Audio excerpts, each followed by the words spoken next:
Hello. In this video, let's see how much. Let's see if we can get a little bit farther with Donkey here, and just a couple of things I want to clean up.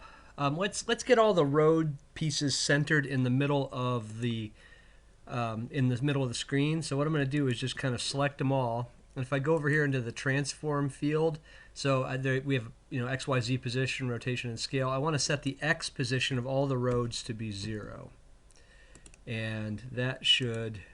Well, that did not work. All right, so I thought I could do that. I thought I could go in here and set them all to 0, but it's not going to let me do that. So let me do them one at a time. 0, 0, 0. Oh, that one's off. 0. Okay, so you just go in here. If you have to do them one at a time, that's fine. And that work we did with the grid, snapping them to the grid, that's all fine. That didn't get lost because we still need them to be stacked up vertically. But we want to put our make sure that our roads are all lined up in the middle of the screen. And then also let's take the car, and I'm going to use the move tool here. I'm going to put the car kind of in the left lane. And we want to put the car kind of at the bottom of the screen, because the script on our controller is going to save where the car starts. And when the car gets to the top and needs to be put at the back of the bottom, it's going to put it back where the car started when the program began. So there's just two things. Set the road, the X coordinate of all the road pieces to 0 to get the road centered on the screen, and then put the car at the bottom. And then there's one other thing we kind of need to clean up here. We want the cow sprite to be centered. And it turns out, maybe I didn't do this correctly last time. Let's go center the cow sprite. So what I'm going to do here is go down to the cow's sprite here and go into the sprite editor, and I'm going to select each one of these frames here, and I'm going to select center. So I thought that, whoops, center, there we go. I thought, for a minute, I thought it was not possible to center sprites individually or give each frame a custom center or its own center. But it is possible. So we can set the center of these cow sprites to be to all be centered. And now I'm going to close this and say apply, and that'll just help the cows kind of line up with the lanes a little bit better. So the script that we're going to put on our controller knows where the middle of the lane is, and it's going to snap the cow to the middle of the lane. So if the cow is if the sprite center is top left, then the cow's going to kind of snap over like that to the middle of the kind of halfway in the middle of the road. It's not going to work out so well. So we want to center our sprites. All right, so I think we're in good shape here. Now if I click on the cow, you can see that the gizmo here is centered on the cow. So that's looking good. And our cow is about 1 lane wide. That is also looking good. Now, how do we get this thing so it's actually a playable game? Well, we've got to make a controller. And that's just going to be an empty object in our scene. So if I go up to the game object menu here and I say create empty, or I click on an area here, I say create empty. Now notice that it made it a child of the cow. I don't want it to be like that. I want it to be a top level object. There we go. So I'll just drag it off the cow. So it should be a top level object.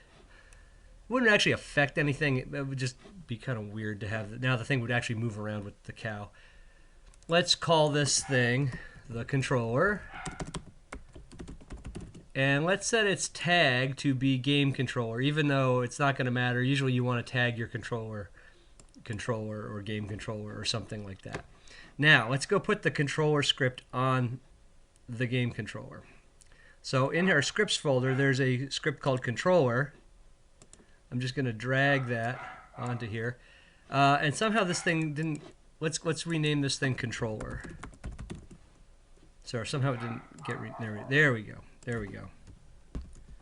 So notice now our script has some fields on it. These are actually public variables in the script. And this left X, that's the coordinate of the left lane. Right X, that's the coordinate of the right lane. And there's some other variables in here that we can control. And you can see that there's some that haven't been populated yet.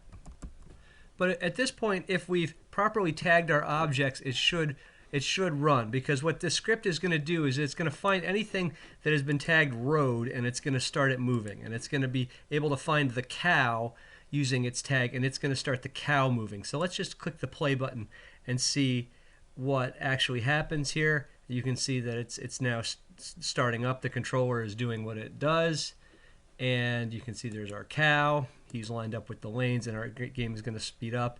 And now you can see as one road falls off the bottom, it gets put back on the top, and we've got this endless conveyor belt of roads. Also, if I hit the space bar, now I have to be in the game view to do this. You can see that I can actually use the space bar to switch lanes. But you also notice that the collisions with the car and the cow are not working.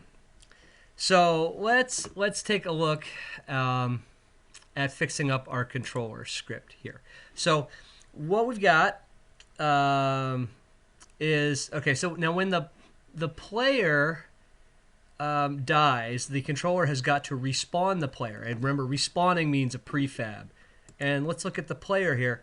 The player needs a script. So if you have not put the player script on the player, drag the script onto the player. And notice here we have a crash prefab, right? So what we want to do now is take our crash prefab and drag it up here into this slot. So what the player can do now is he can say, when I hit a cow, I want to create a crash prefab.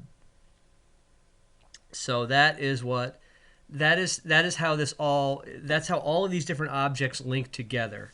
So if I actually open up the player script here, you will see when it opens up that there's a public variable here called crash prefab. And I can say when I collide with a cow, with something that is tagged cow, instantiate, which means create a crash prefab at my position, and then the identity thing just means like kind of lined up with the world. So that's how this all is kind of links together. So this player script has a public variable called crash prefab, and when it detects a collision, it can create it. Now notice here we have crash prefab. If I go to the inspector and I select the player, you'll see there's a field called crash prefab. This is a way of setting that variable in that script. So what I want to say is whatever I drag into this slot, when the player hits the cow, that's what it'll create. It could be an explosion, a power-up. It could be whatever. But any object I drag in here, when the player hits the cow, that's what's going to get created. So what you want to do is take your crash prefab and drag it over there. Now let's look at our controller. Our controller has a player prefab, right? So when the player dies, right, and it gets turned into an explosion, there's going to be a timeout, and the controller's got to respawn the player. Well, for the player to be respawned, the player has to be turned into a prefab. How do we turn the player into a prefab? It's easy. Just take the player, drag it down here, anywhere into the assets panel, and you'll see now we've turned the player into a prefab. And now what we can do is go to our controller and drag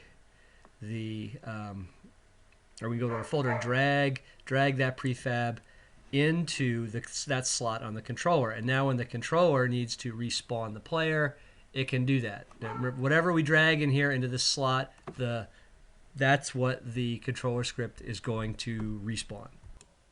Okay, so at this point, I'd say, we've gotten enough done in this video. What I'm going to do in the next video is show you how to add the user interface layer, and then we're going to add some text controls, and we'll drag those text controls over into these fields here, cow score control and player score control, so that the controller script can update those text fields on the user interface. So we'll get the user interface working, and then the last part of this is that the collisions aren't working. So we're going to have to add some colliders onto our car and onto our cow so that the collisions will be detected, and then that's it. Then we have a working game. So, and then maybe we'll add sound effects too.